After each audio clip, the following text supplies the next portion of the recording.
I spent 10 years as a president and CEO of a Federal Reserve Bank. I recognize the importance of the movement of money between markets, between and within economic cycles. Ben aspires to be an important contributor to the U.S. economy by serving the alternative asset investor. Ben's infrastructure, its Altiverse as it's called, has been designed to facilitate money flows for individuals and small institutional investors requiring liquidity out of their alternative assets. Individual investors have different needs for liquidity than the large institutional investor.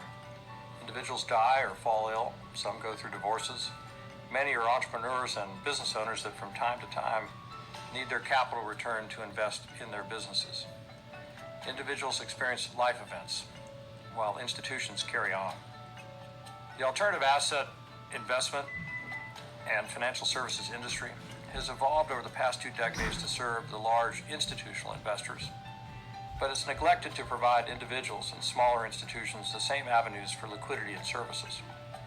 Larger institutions with access to organized and funded markets gain liquidity from their alternative assets each year, an amount estimated to equal just over 2% of their net asset value, excluding uncalled capital. This 2% turn rate has been consistent over the past 10 years and currently represents about $30 billion in aggregate liquidity provided annually to large U.S. institutional investors. This represents a substantial majority of the entire intermediated market for secondary liquidity transactions. In other words, larger institutions, which actually make up only half of the size of the market, currently represent a substantial majority of the transactions. The other half of the market doesn't have the same level of access, and traditional banks aren't permitted by current regulations to address this market. In comparison, Ben's assumption is that the potential turn rate for individuals and small institutions would potentially be in excess of 3% if liquidity was available, and this would represent another $30 billion in demand for liquidity each year.